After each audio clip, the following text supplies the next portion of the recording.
All right, welcome back, everyone. So sorry I've been gone for a little bit. I hope you all weren't worried about me. Everything's good, so don't worry. We have a few big stories tonight. First of all, Trump has approved a District of Columbia, Washington, D.C. emergency declaration. Now, this is not the Insurrection Act, as some people may have assumed. I'll be explaining this as well as some other things happening now in Washington. Also, we're going to be going into some of the censorship issues taking place, talking about some of the crazy things happening with big tech. And we'll see from there. I have a few other stories we can go into, but I want to give some kind of deeper insights into this, of course. As always, folks, if you have questions, leave them in the comments. I'll try to get to them. And also, some people have noted that the documentary we did got pulled offline. It is back up. It was just a technical issue. It's currently online, so don't worry. It didn't get censored. Still there. Please continue to share it if you want to at this time. But that's there. So anyways, no worries about that. All right, folks. Now let me go into the stories for today. And then as always, I'll go over some news topics. Then we'll go into questions. Now, first of all, President Donald Trump approves District of Columbia emergency declaration. Now, this is a statement on the White House website. It says this: today, President Donald Trump declared that an emergency exists in the District of Columbia and ordered the federal assistance to supplement the district's response efforts due to the emergency conditions resulting from the 59th presidential inauguration from January 11 to January 24, 2021. Now, it says the president's action authorizes the Department of Homeland Security, Federal Emergency Management Agency, FEMA. It's interesting to note, too, that the head of the Department of Homeland Security just stepped down. I'll be trying to get into that a little bit later. Again, authorizes DHS Secretary and FEMA Secretary to coordinate all disaster relief efforts. Disaster relief, which have the purpose of alleviating the hardship and suffering caused by the emergency on the local population, and to provide appropriate assistance for required emergency measures authorized under Title V of the Stafford Act to save lives, to protect property and public health and safety, and to lessen or avert the threat of a catastrophe in the District of Columbia. It says specifically FEMA, again, the Federal Emergency Management Agency, is authorized to identify, mobilize, and provide at its discretion equipment and resources necessary to alleviate the impacts of the emergency. Emergency protective measures limited to direct federal assistance will be provided at 100% federal funding, meaning federal government will pay for all this. Pete Gaynor, Administrator, Federal Emergency Management Agency, Department of Homeland Security, named Thomas J. Ferrione as the Federal Coordinating Officer for Federal Recovery Operations in the affected area. Now, what does that actually mean? It means that there's now been a state of emergency declared in Washington, D.C., again, where the president lives, where most of our senators and House members are, where the government works from. And this is, again, allegedly because of concerns around security from January 11th to January 24, meaning from now until 4 days after the inauguration, that there is concern of who knows what happening right now. I'll go into some of the different rumors spreading around, but it's interesting now this is Trump himself approving of this declaration. Now, it should be noted again, this is not the Insurrection Act. I saw one and only Pinky, you noted that you mentioned that Trump signed the Insurrection Act. I think this is what people were referring to, and I think it was just misinterpreted. As far as I've seen, I did check just a minute ago, actually. As far as I've seen, Trump has not signed the Insurrection Act. He did pass this declaration, though, which is different. Basically, though, this does declare a state of emergency in Washington, D.C. There's going to now be up to 15,000 National Guard troops on the ground in Washington, D.C. FEMA and Department of Homeland Security are going to be providing relief efforts to people who may be affected. Who knows what that actually means? Maybe it means, I don't know why having troops on the ground would mean that maybe people might need food or supplies, but maybe that could be the case. We'll have to see how it unfolds. But Washington, D.C. is going to be an interesting spot to be for the next couple of weeks. Let me go a bit deeper into what's happening right now. Now, in addition to this, President Donald Trump has met face-to-face with Vice President Mike Pence for the first time since the January 6th Electoral College vote. And this is from Breaking 911 on Twitter. It says, face-to-face, President Trump and Vice President Pence talked tonight in the Oval for the first time, the Oval Office, since last Wednesday's deadly riot at the Capitol. Now, there's some photos of this. I have another one up here. This is from Michael Beschloss, who's an NBC reporter. And he has this, again, photograph shown here of a helicopter, what does appear to be the presidential helicopter, flying around Mike Pence's residence. And he said, very noisy helicopters flying around Vice President's residence. What is going on? Now, we can assume that Trump met with Pence. We don't know what they talked about. We could assume part of that may have been the emergency declaration for Washington, D.C. Maybe it was also Pence and the Republicans blocking this resolution, 25th Amendment, to remove Trump from office, meaning the Democrats are now moving forward with his impeachment, which isn't likely to happen. I'll explain it. Who knows? Actually, the details of that conversation are still not really known. Something is going on. We don't quite know what it is yet. Now, there have been some other stories suggesting something is happening. Now, this is from Epoch Times. It says up to 15,000 National Guard troops could be deployed around D.C., Washington, D.C., on Inauguration Day. And Biden has suggested he's not going, if he is inaugurated, Biden has suggested that he's not going to have a public parade and stuff like this. It's very likely going to be a virtual inauguration. He's doing this under the narrative, at least, that he's concerned about the virus spread, and so he wants to have it indoors. This is what's being claimed currently. And so during this time, you're going to have up to 15,000 U.S. military troops, or National Guard troops, deployed. Now, it says the National Guard confirmed that up to 15,000 troops will be authorized, not necessarily deployed, but authorized, to be deployed around Washington, D.C. ahead of Inauguration Day on January 20th. And this is from General Daniel Hawkinson in a statement on Monday. He said, quote, right now we have approximately 6,200 National Guard soldiers and airmen, Air Force, from 6 states and districts of Columbia on the ground in the NCR, National Capital Region, supporting civilian authorities. Now, you might have seen some of the different video footage of what appear to be soldiers on the grounds in Washington. There's 6,200 National Guard soldiers and airmen currently on the ground in Washington, D.C. Now, the general noted he's received requests from the Secret Service, Capitol Police, and Park Police for guardsmen to be deployed in the city. They have also, quote, been authorized to provide up to 15,000 Guard members to meet current and future inauguration support requirements. And he said also, to date, our troops have been requested to support security, logistics, liaison, and communication missions, meaning that not all of this is just going to be, for example, them standing on the corners. This is full military operation type stuff, the whole 9 yards, essentially. Now, also on this, another Epoch Times story, D.C. Mayor Bowser is urging people to avoid going to Washington for the inauguration. Again, Pence has suggested that he's going to have a virtual inauguration. She's urging people to not go to D.C. for the inauguration. It says here, Washington Mayor Muriel Bowser said on January 11th that Americans shouldn't travel to her city to take part in the presidential inauguration on January 20th.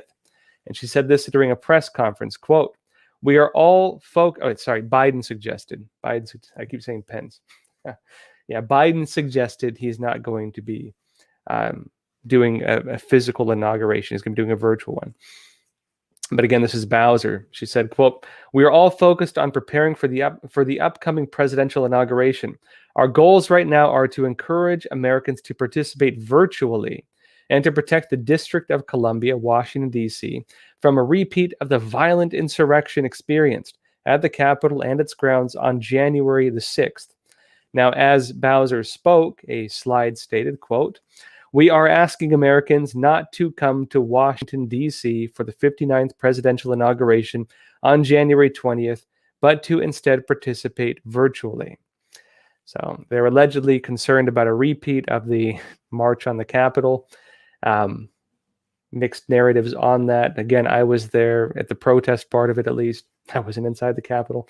I was in the parking lot. But the image I saw was much different than what's being portrayed. The image I saw was peaceful people marching there.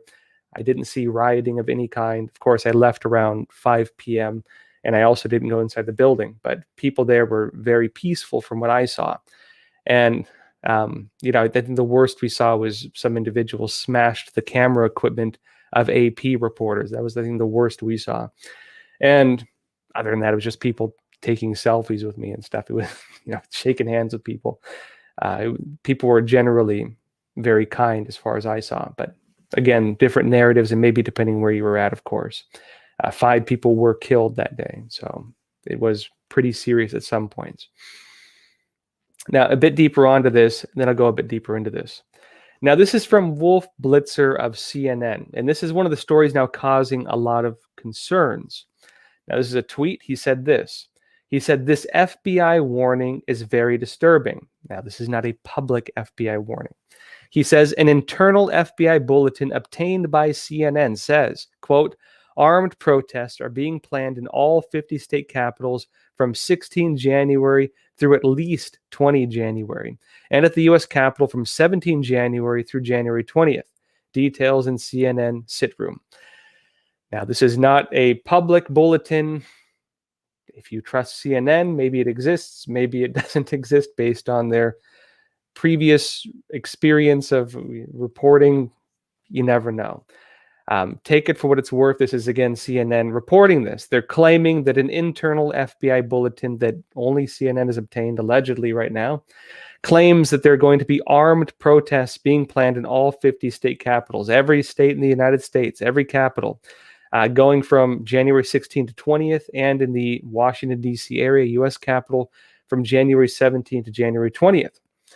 Now, I've been going around and checking to see whether people are actually talking about this, and I'll say 2 things. One, nobody can really figure out which group is organizing this. It's very mysterious. No one can trace an origin of it. And 2, a lot of people think this is a setup.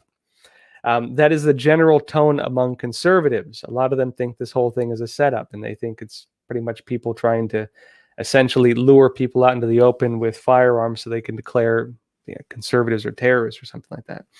Now, next on here too, here's another tweet on this, and this is something interesting. This is the alleged flyer being put out. Now, this is from Robert Patrick Lewis. He's a former Green Beret and an author, and he wrote this on Twitter. He said, "Notice the colors, font, and language. This was not made by a conservative group. Someone's planning a massive false flag event." And I chose this tweet mainly because, well, it shows the poster allegedly here, but also because most conservatives, as far I was searching everywhere, they seem to think this whole thing is fake. And you can see here, this looks like the Chinese Communist Party's propaganda department put this together. It's the same colors, same font.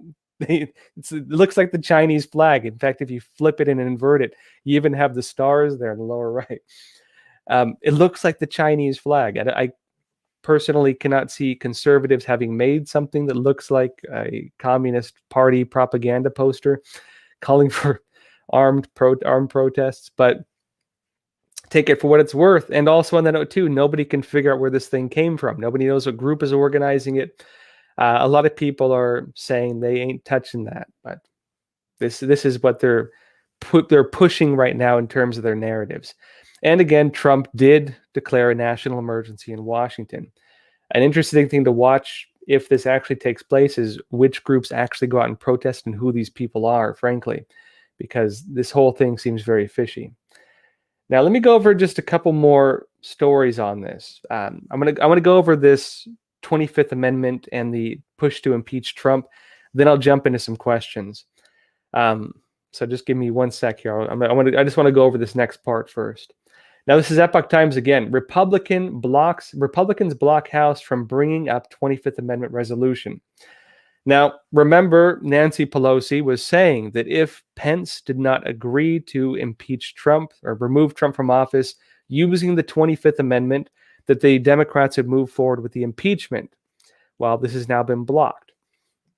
Representative Alex Mooney on January 11th blocked Democrats from introducing a resolution via unanimous consent to call on Vice President Mike Pence, and who knows whether he would have done it, call on Mike Pence to invoke the 25th Amendment to remove President Donald Trump. It says the Democrat-backed resolution calls on Pence and the cabinet to declare what is obvious to a horrified nation, they are saying, quote, that the president is unable to successfully discharge the duties and powers of his office. Now, Democrats can still bring the resolution up for a vote on January 12th.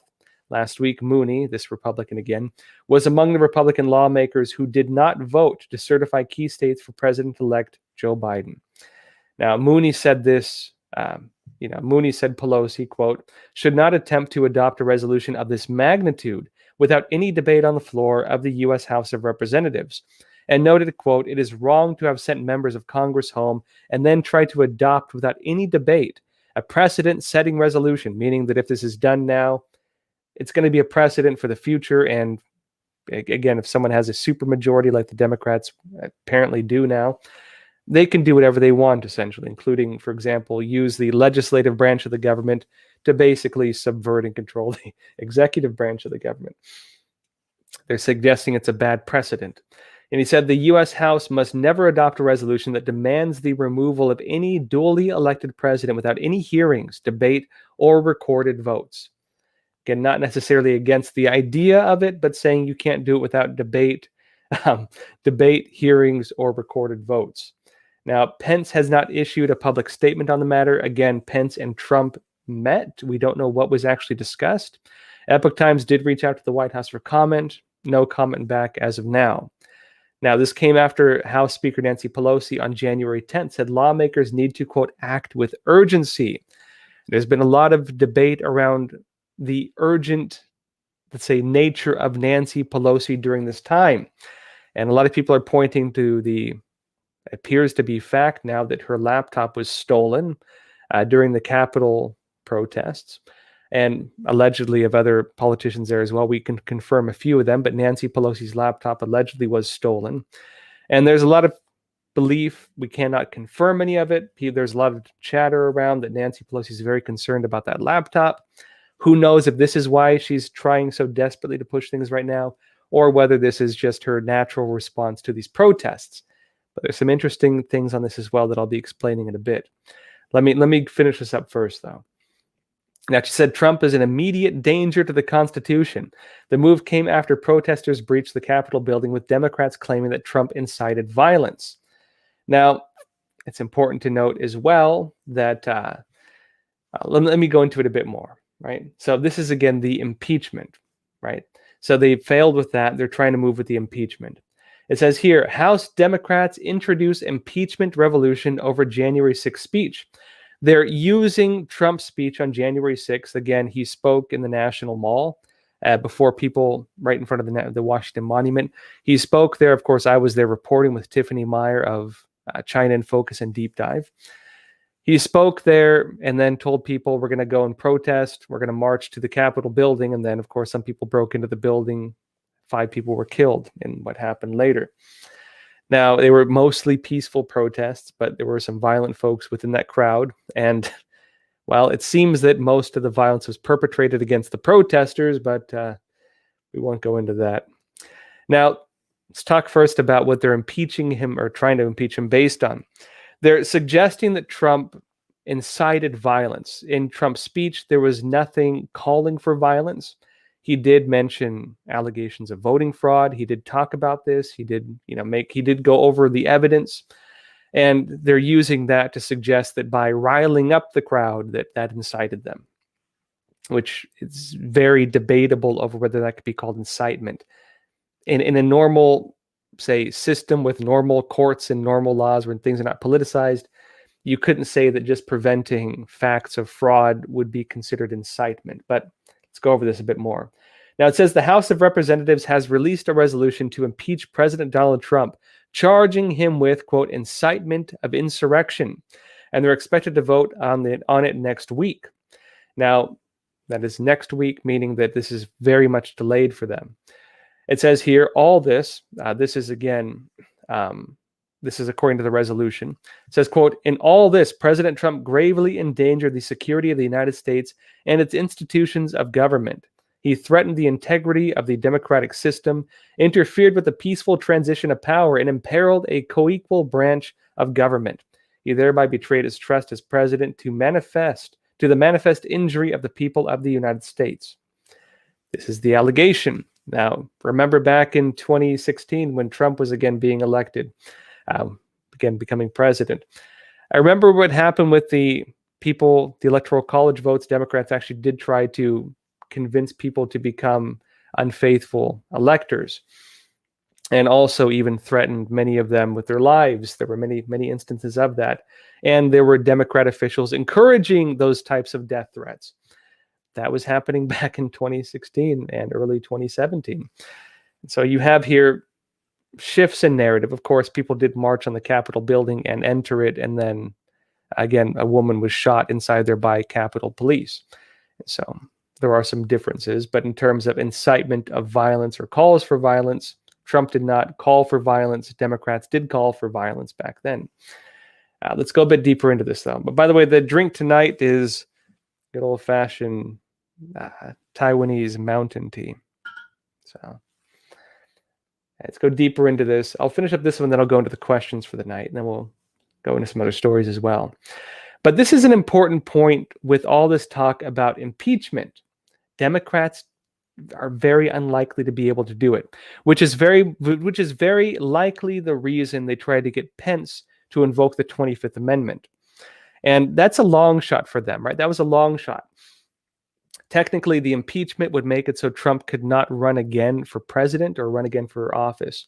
And so that would, you would assume, maybe one of the reasons they're trying to push it. They don't want him to run again in 2024.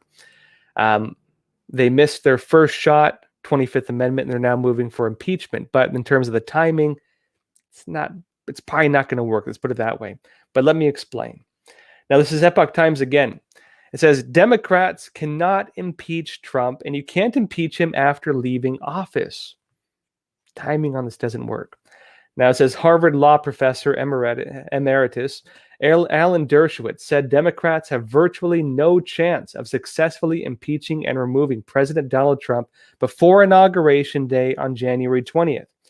And he said this in an interview with Fox News, Fox Business. He said, quote, the case cannot come to trial in the Senate because the Senate has rules, and the rules would not allow the case to come to trial until, according to the majority leader, until 1 p.m. on January 20th, an hour after President Trump would leave office, again, if this works out for them. Meaning, unless they change the rules or do something that's not normal, which they might, it's not going to happen. It's just empty talk, essentially. Now, Dershowitz, who defended Trump during the Senate impeachment trial about a year ago, suggested that the Constitution does not allow for impeaching a former president. And again, if they have to vote after he would leave office on January 20th, he would no longer be president. They could not impeach him. And it says here, right? He's saying here, and the Constitution specifically says the president shall be removed from office upon impeachment. It doesn't say the former president. Congress has no power to impeach or try a private citizen, whether it be a private citizen named Donald Trump or named Barack Obama or anyone else. Meaning, very likely this is why they pushed for the 25th Amendment first, because they wanted Pence to get on board with that and remove Trump, and why they're using this as their next thing. It's a very strange move right now, especially if they're trying to cool down protesters. If they're really afraid of, for example, armed protests in all 50 states, would they be trying to impeach Trump when he only has, technically, according to all this, less than 2 weeks in office? What would that be the normal course of action? Would they be interested in further inciting people who they are afraid of if they were afraid of them? Well, you tell me, right? Or are they maybe afraid of something else, right? Now, let me explain a bit more with this.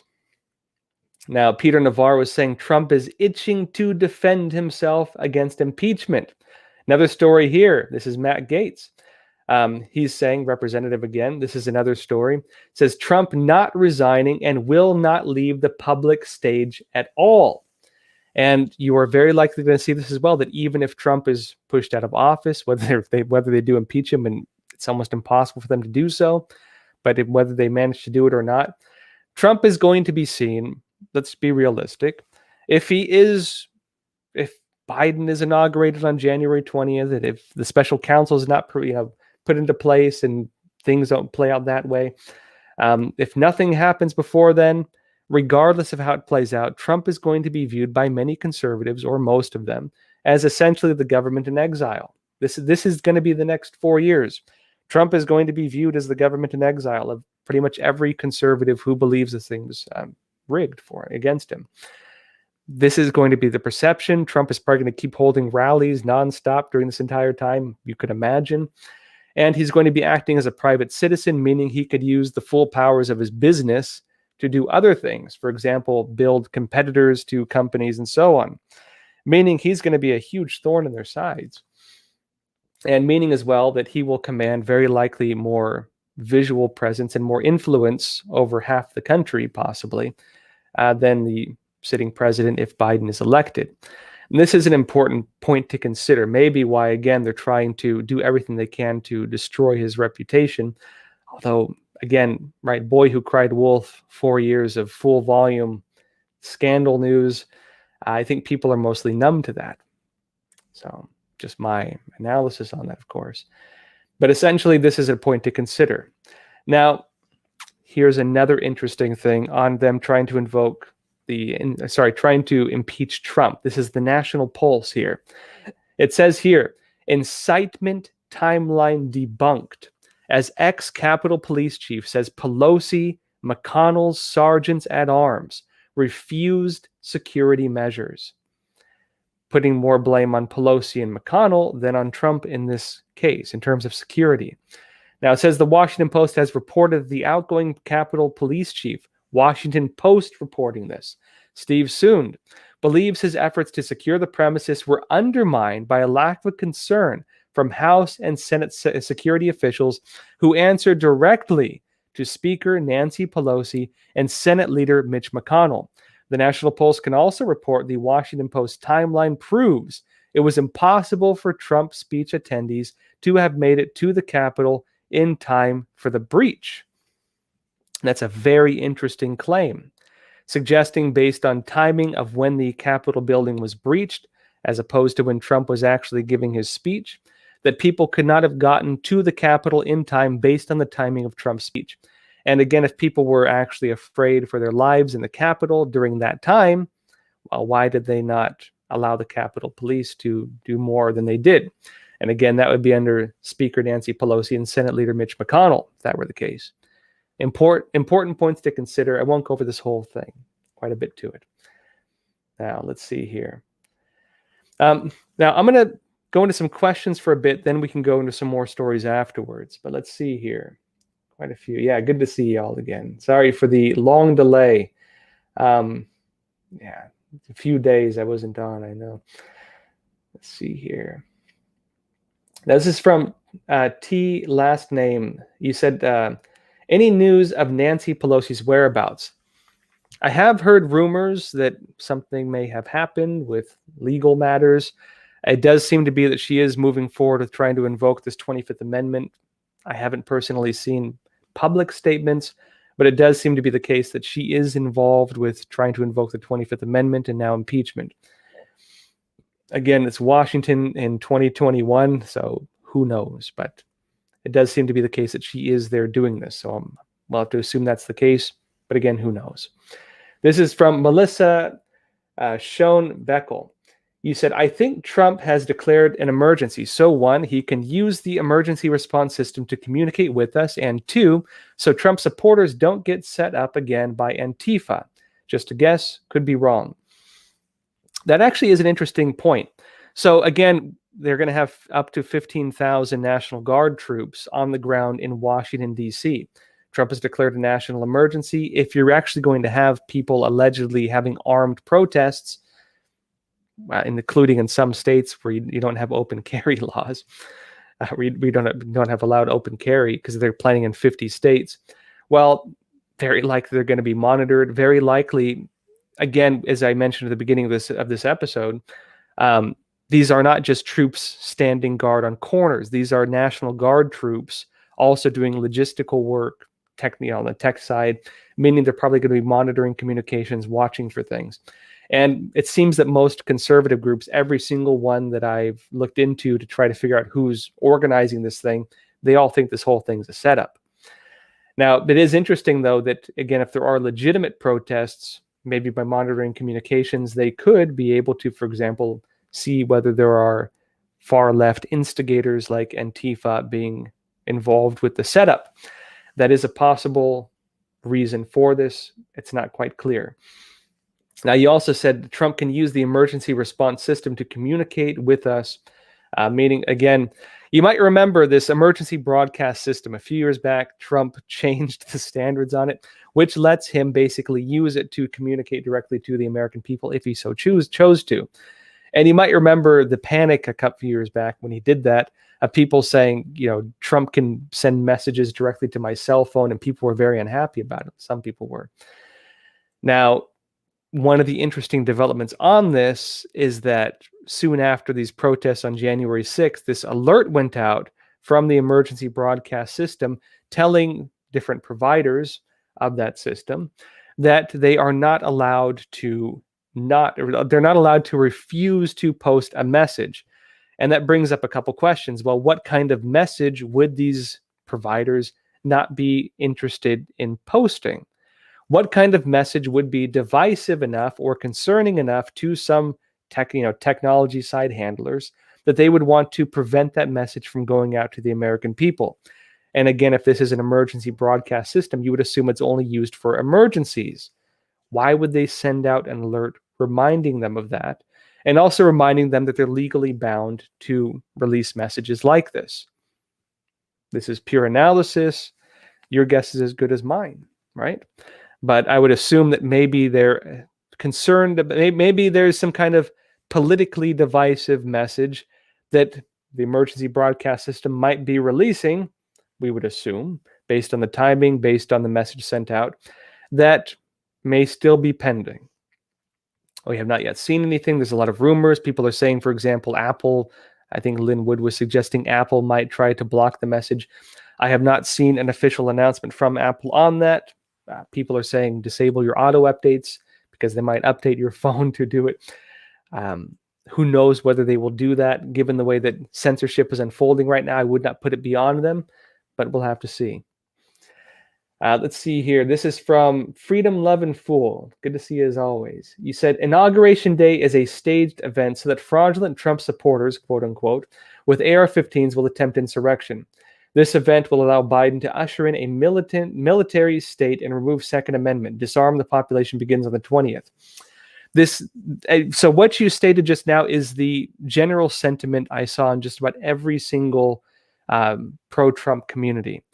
They're all concerned that this is basically a setup, this call for the allegedly armed protests. Again, CNN claiming they got this FBI alert on this, and not a public alert, and then this weird looking propaganda poster going around that looks like a Chinese Communist Party flag. A lot of people think this whole thing is a setup. And again, this is the concern, right? The concern is that people who look like Trump supporters or who are dressed like Trump supporters are going to show up on the streets with guns. And even if no violence takes place, government officials and big media are going to come out and say, look at these people threatening violence. Look at these terrorists. We have to do something about them. We need to cleanse the Trump movement, right? That's the word they're actually using, cleanse this movement. That again, they can get rid of Trump, but they need to cleanse the movement. What do they mean by cleansing? This is the narrative being pushed by these individuals right now, many of them. And another important note on this as well, when you're dealing with media narrative, it's important to look at the keywords being pushed on different fronts. If you see a keyword come out, a key narrative-based keyword, in other words, a word that is used within the main narrative to paint the perception of something. and watch and see if that keyword is repeated in multiple places. Oftentimes that can give you some idea of what individuals may be trying to push. And it's interesting to note the keywords with the attacks on Trump supporters following January 6th. The two keywords are insurrection and sedition. And it just so happens, again, that is the rumor that's going around that Trump will charge people with sedition and invoke the Insurrection Act. They're trying to now charge Trump or allege that he incited sedition and insurrection. And one thing you're dealing with when you're dealing with narrative control, when you want to impact a person's worldview using propaganda and so on, typically the way that works is it's very hard to change a person's thoughts once they establish them. And so you'll find, for example, that when a devastating story to a political movement is about to come out, usually a newspaper within that general political bias, right, within that framework, will have the first release of that story. You oftentimes see this, for example, New York Times getting the inside scoop of unnamed sources on a story about to leak. That will allow that brand, that group tied in with that political interest, to frame the narrative on that given topic. And by framing the narrative on that topic, they can limit the, say, perceptions of the population and the boundaries of what can be censored and what cannot be censored, essentially, by social media, within the boundaries of that narrative. And so when you see them doing things like this, they're occupying the realm of perception around the concept and imagery of sedition and insurrection based on the repeated use of this word, right? These words. And again, this is raising more concern and more belief, on depending which side you're on, that maybe Trump is considering this as well. Now, he previously said that he would not invoke martial law, but again, that was before all this madness took place. Again, pure analysis, take it for what it's worth. Now, you said, this is from Beth Coddington. You said, "Good evening, Joshua. Great interview this afternoon." Oh, yeah, you might have seen the interview with Masako Ganaha talking about her analysis of what she saw and analyzing video footage, at least, of the protests within the Capitol building, specifically of the incidents taking place around the death of the woman who was shot there, and noting the strange behavior and evidence of coordination of some individuals there, including of one of the individuals who was filming, who has now been traced back to BLM, Black Lives Matter, and who on his personal website talks about his anti-fascist actions, raising concern that maybe he's Antifa as well. These individuals playing a key role in not the individual filming, but the other individuals coordinating, playing key roles in breaking the window and then behaving very suspiciously afterwards. For example, one of the individuals changing his clothes right after that. Very interesting analysis. Do watch that interview. I think you'll find it very interesting if you haven't seen it yet. Now, that Beth Connington also added, "Have you heard anything about Trump signing the Insurrection Act as of midnight? It is circulating on quite a few sites." There's been on and off rumors that Trump is going to give a public statement. We do not see this happening yet. In fact, some media even had live, broadcasts set up like 22 hours ahead of time. Never happened. We'll have to see. Trump did sign this declaration of emergency, this emergency declaration for Washington, D.C. And that is not the Insurrection Act, but that does deploy troops to Washington, D.C. at least. Now, will he do something with this? Who knows? I've heard every rumor under the sun. Take it from me. I've heard every rumor under the sun. Some from very credible sources. But again, I don't want to make conclusions or statements on things that I have no evidence of. It's all pure speculation right now. We'll have to see what happens. But yes, there is a lot of talk around this. There was also the story, New York Times, in fact, published it. Nancy Pelosi was saying that she has to move on getting Trump out of office because she was worried that he might use his military powers, for example, to launch military operations in other countries or do something with nuclear weapons. She was suggesting, New York Times reported. Depends on which side of the aisle you're on in terms of perception. A lot of conservatives would perceive that as her being concerned of Trump using military powers, right? Now, again, Trump has not talked about this since the time when he said he would not do so, but we'll have to see. This is from BG Willia. You said, just to let you all know, there are BOLO alerts on the Capitol trespassers by the DC Metro Police. Meaning, allegedly, these DC Metro Police are trying to trace people who are at the Capitol building, who entered the Capitol building. Does seem to be the case. And it's interesting to see that after all these protests burning down cities across the United States, that the FBI is capable of tracking down people who were involved in violent protests. We see that they're able to do this now. Maybe they'll have broader use of these newfound powers. Sorry, I shouldn't joke about this. There is a double standard with this. Let's just be honest. And you had a lot of individuals calling for violent protest on the Democrat side during these protests across the United States, even anchors and so on saying, whoever said protests need to be violent. Officials saying, for example, protests should make you uncomfortable. And now the narrative is switching because the political interest is switching. Again, different incident, given that, again, this is a siege on the Capitol building while the Electoral College votes are being counted. But people have noted as well that Bill Ayers and terrorists with the Weather Underground, who actually set off bombs in government buildings, were pardoned by Democrats. And so are they really concerned about that? I don't know. You tell me, right? This is from Mary Hendricks. You said, thank you for your calm and factual reporting during these chaotic times. I do my best. Thank you. Is there any chance we'll hear from President Trump in his remaining days in office? And what is his professional relationship with Vice President Pence since the protests on January 6th? Personally, I cannot imagine Trump not giving some kind of public speech before January 20th. In fact, I'd say his silence right now is very unusual. It's very uncharacteristic of him. We can assume a large part of that is because he's been deplatformed. He's no longer on Twitter. He's been banned on Facebook. All these tech platforms are banning him. And when he tried moving to, Parler, they deleted Parler. They removed it from their server. They're trying to sue Amazon now on that. I'll hopefully get into this in a bit. They're doing everything they can to prevent Trump from having a public forum, which is raising, again, belief based on, again, the series of incidents we saw that maybe Trump will actually use the, again, emergency broadcast system to basically send a message to every person's phone in the entire country if he wants to.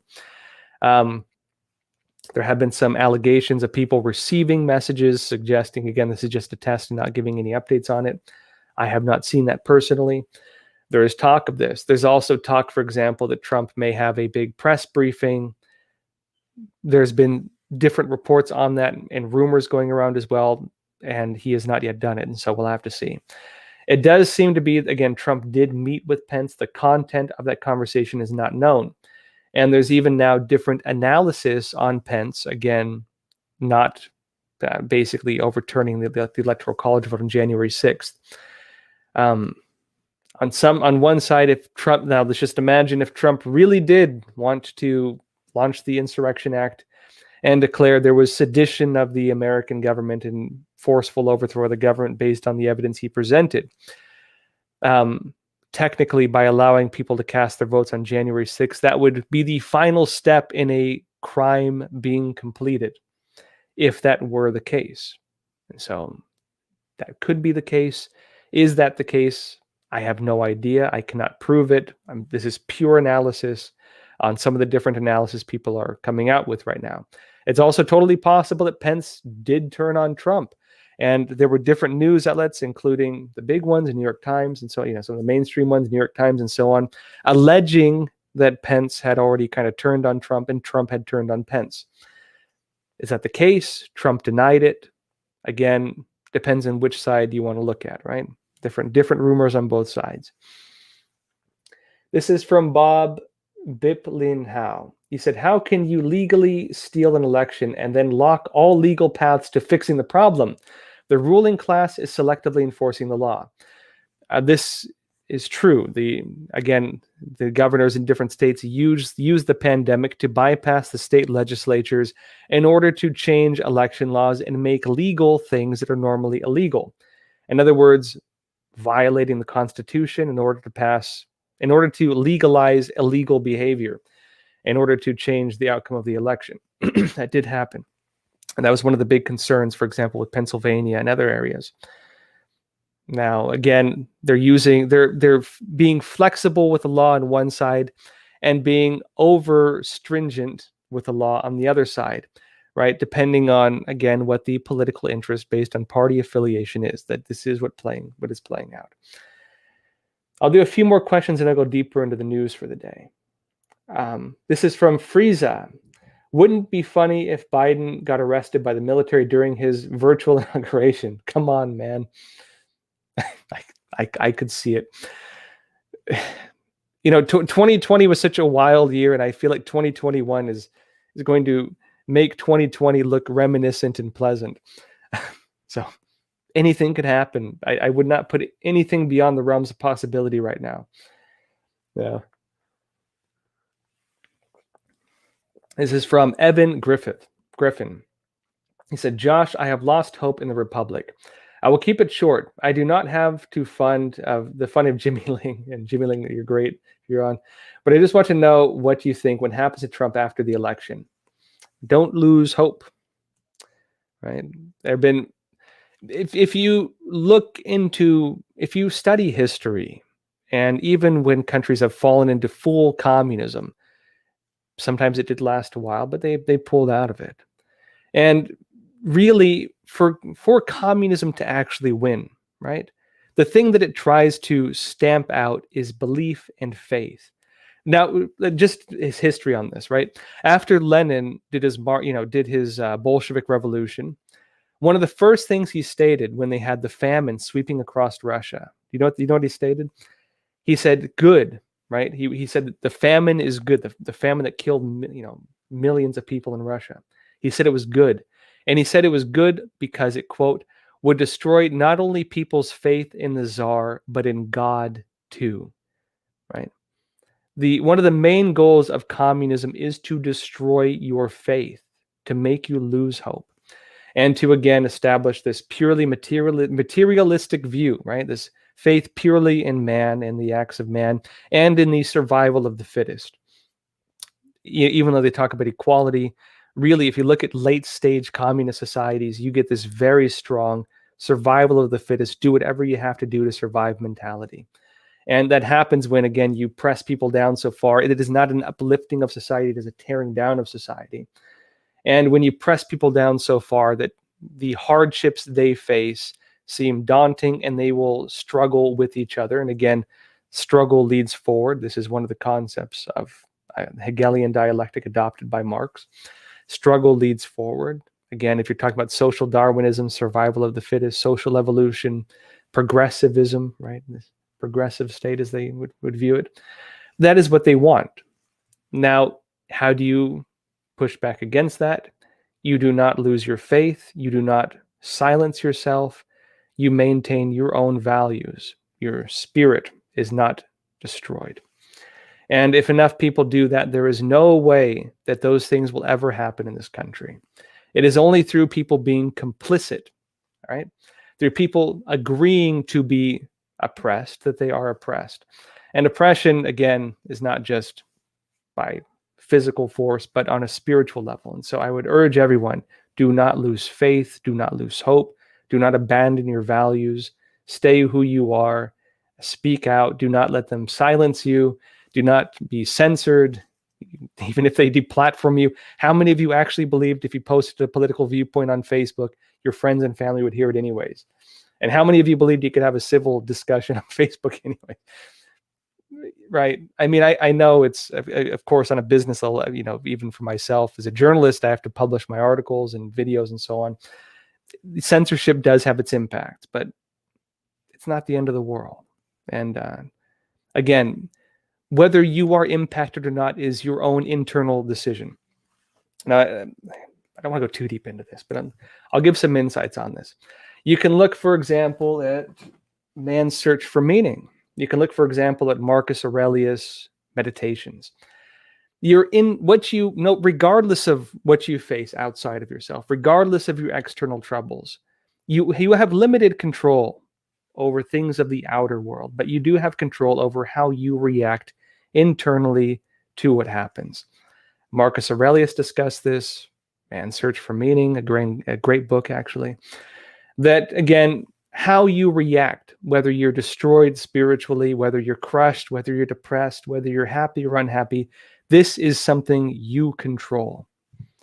And again, whether you're silent, whether you let them oppress you in this way, that is purely your decision. That is an internal decision. Now, one interview we're going to have very soon published, the individual spoke Spanish. He was a Cuban dissident. I'll give you a preview of it because I think his experience is very relevant to some of the concerns people have right now. We're going to be publishing this interview soon. It's a Cuban dissident. He spent, I think, 8 years as a political prisoner in Cuba solely for criticizing Castro. And incredible individual. It's taking us a bit longer to edit it because he only spoke Spanish, and so we have to kind of do this voiceover thing with it. But I spoke with him about what was it like in a prison camp where you were imprisoned and tortured just for criticizing the government. And he said it was beautiful. And this was a shock to me hearing him say this, because the things he described were horrific. He says, yes, they were beating people to death. Yes, they were torturing people. Yes, you heard screams. Yes, it was terrible in every way. But you saw at the same time that a person's spirit could not be destroyed if they would not allow that to happen. And he said that people had this spiritual fortitude facing that. And there was a real union even among the prisoners, and a real strength they felt, even being tortured, making eye contact with the guards and showing them that their spirits were not crushed. And he said it was a beautiful experience, and he said he would do it again. And it's an incredible interview. We're hoping to get it out soon. But I think that message is very powerful and very relevant for people who feel hopeless right now or are losing faith right now. Now, let me go over a couple more questions, and then we'll jump into a bit more of the news for the night. This is from Raymond Marais. Forgive me, I'm terrible with names. Make myself some tea. Again, the tea for tonight is Taiwanese mountain tea. Pulled out the fancy stuff.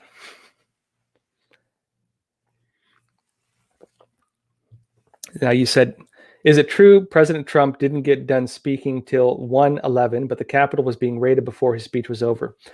That does seem to be the case, again, based on the report by the National Polls that I mentioned. I won't go over that again because we already discussed it. That was probably, the question was asked before I stated that. This is from Mikey1. Why impeach Trump if he lost? Why is no one condemning the last 4 years of nationwide riots? Why is no one talking about election fraud anymore? Good questions. Again, why impeach Trump if he lost? Maybe they're concerned about something else. Why is no one, and especially if they're actually concerned about insurrection and Trump inciting people and violent protests, if they're actually concerned about that, why increase the conflict rather than try to, put some water on the situation and calm people down? Why add fuel to the fire, right? Now, they're alleging that maybe they think Trump is going to incite people. In terms of his speech, there was no statement of actual incitement. So again, the narratives don't line up. And why is no one condemning the last 4 years of nationwide protests? Well, the same individuals double speak, right? One thing George Orwell noted in his book 1984, the book was great. If you really want to read, to me, the most interesting part was actually the index. Not the index, the notes he has at the back of it. Because in the notes he has at the back of 1984, George Orwell really broke down and defined the concepts that he was observing. And keep in mind, when he wrote 1984, this was based on real experience, witnessing socialist movements and so on. People say George Orwell was a socialist. No, he was not. He was briefly with the anarchists, and the socialists turned on them and so on, right? it's falsely framed history. George Orwell, in his book 1984, was specifically criticizing socialism. INGSOC, now that the acronym, was English socialism. He says it in the book. It's written in his own book. Right? He's criticizing English socialism. And the concepts he describes are types of socialist propaganda tactics that we see being played out right now, in which George Orwell witnessed in his time. He was not a Nostradamus, some people said, predicting it. He was witnessing this during his time. And he wrote his book describing what those ideas would create if fully played out. Now, one thing he talks about is doublethink, right? Or black-white mentality, where people can hold two contradictory thoughts. That you can have people who think violent protest is okay if it serves my political interest. And it's okay to burn down buildings. And yes, people should be uncomfortable. And yes, this thing should happen, which was the narrative being pushed by many people, even some of those exact words during the BLM protests. They can believe this. They can hold this, that this is okay. And if there is protests on the other side that do turn violent, then that is insurrection, sedition, trying to overthrow the government, a threat, terrifying, fearful. They can hold these simultaneously. And even though these things contradict each other, they can not put two and two together. They can't connect these things, right? And this is one of the traits you have of just communist-style propaganda. George Orwell observed this and did a very good job describing it in his book in 1984. Now I'll do one last one, then I'll go into a couple more news stories. This is from Rudy Naris. He said, missed your Q&A sessions. Yeah, sorry. Got back a little too late from Washington one night, and then, we just had a few interviews we wanted to get out the next night. I'll be doing them going forward again, Sunday through Friday, except if, I don't know, unforeseen incidents like I'm traveling, I can't get to an internet connection or something. But I appreciate it. He said, now in these weird times, right? In these weird Twilight Zone times, I believe we need your presence even more. I appreciate it. And I enjoy doing these Q&As as well. And again, I apologize I wasn't here for a couple nights, but I will be making an effort to keep them going. I do not plan on stopping them, let's put it that way. Now, let me go over just a couple stories because there's a few updates that I think everyone will be very interested in. Now, everyone, do you remember this talk about the 2018 executive order on election interference, specifically looking at foreign involvement in the election, foreign interference in the election? Well, now we have seen the first incident of this being apparently invoked. Now, here, this is from the Department of State, and it says here, this is from Mike Pompeo, Secretary of State, on the website issued today. Sanctioning Russia-linked disinformation network for its involvement in attempts to influence U.S. elections. Now, just briefly on the context of this. Again, Trump's executive order in 2018 directed the Director of National Intelligence, DNI, to release a report within 45 days of an election completing, looking at foreign involvement, foreign interference in the election, including indirect through, for example, information warfare operations. Now, DNI Ratcliffe did come out and say that China, Russia, and Iran interfered in our elections. And at the same time, you did have, again, that being blocked by the intelligence community. Just recently, they released the report on this. It's internal. We do not have it publicly. We see now, again, one of the stipulations in that is if a foreign government did interfere in our elections, there would be immediate automatic sanctions. That was the phrase, automatic sanctions. We could assume this was part of that. At the very least, this is the form it would take. Sanctioning Russia-linked disinformation network for its involvement in attempts to influence U.S. elections. I'll go over this briefly, go on a bit more. It says, today the United States is imposing sanctions on 7 individuals and 4 entities that are part of a Russian-linked foreign influence network associated with Andrei Durkok, who was designated on September 10th, 2020, pursuant to Executive Order, this is the Executive Order, 13848, for his attempt to influence the 2020 U.S. presidential election. Derkach, a member of the Ukrainian parliament, Ukrainian interference.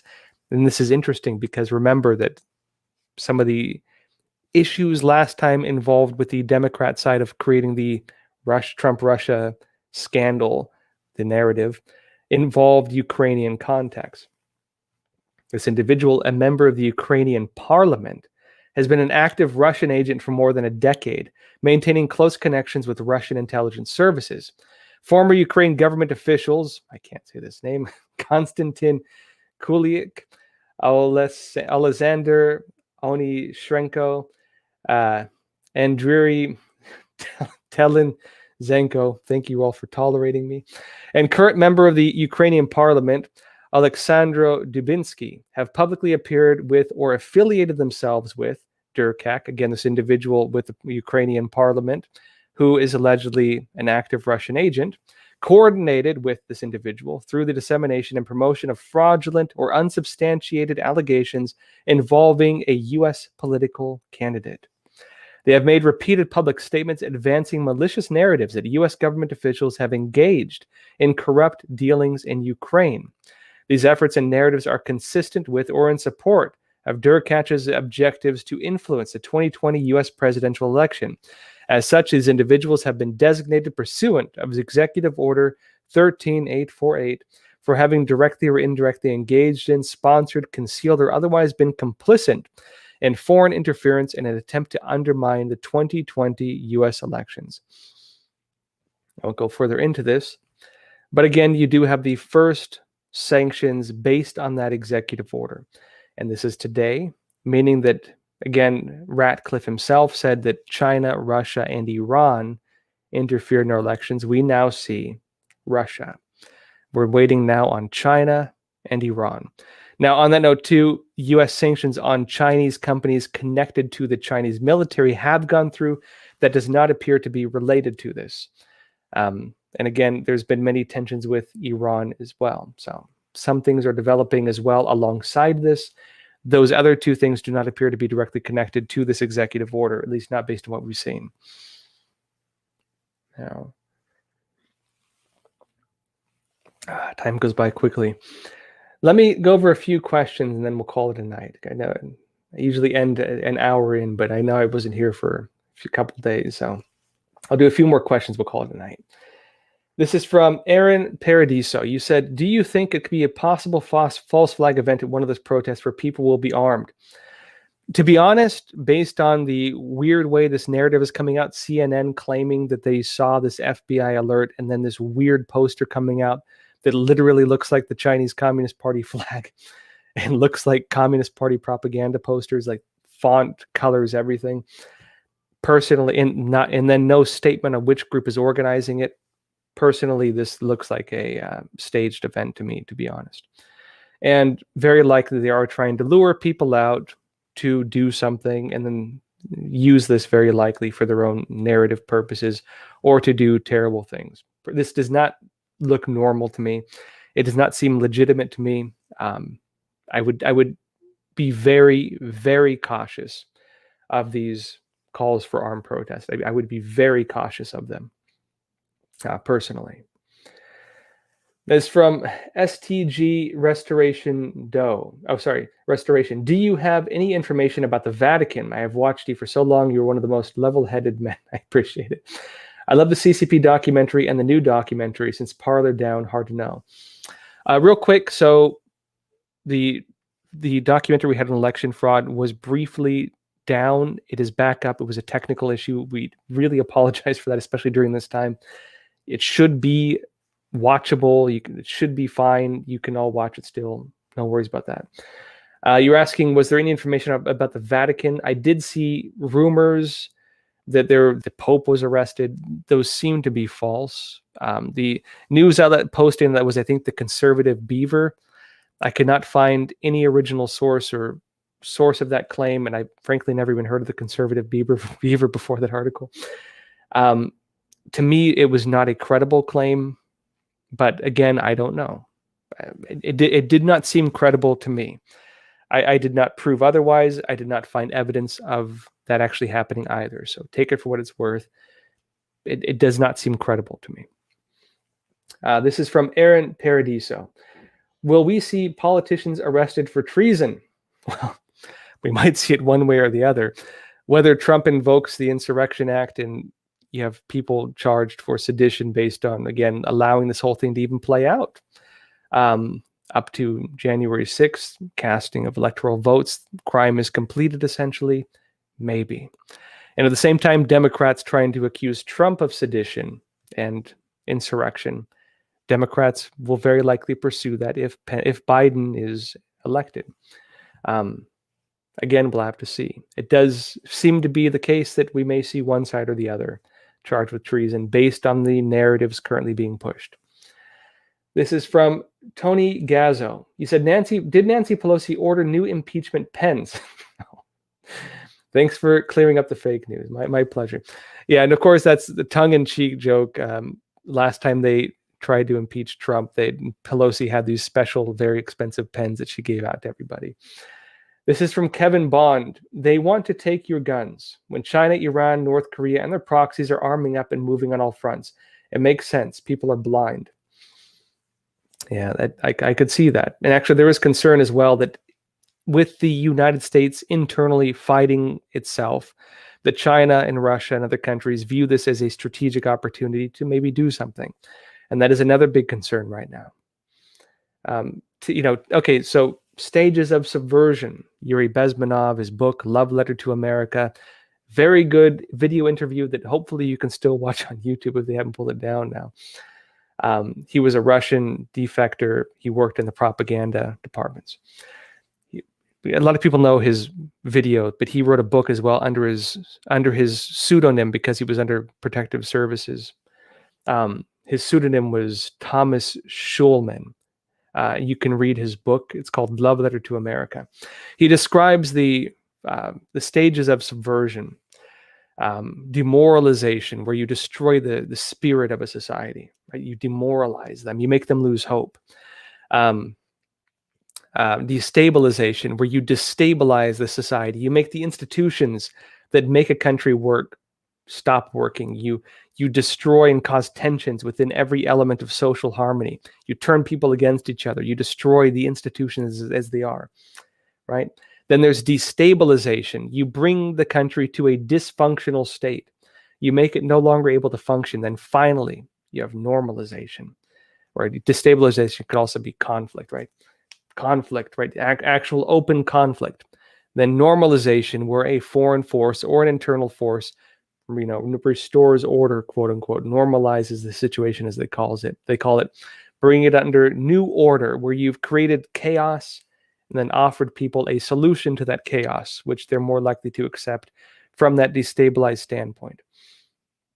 You could argue now that America, based on this process, and this is Soviet active measures, they would call it, or ideological subversion operations that be carrying out throughout the whole length of the Soviet Union, the baton carried on by the Chinese Communist Party under unrestricted warfare, and other things playing into this as well, even internal groups in the United States playing into this.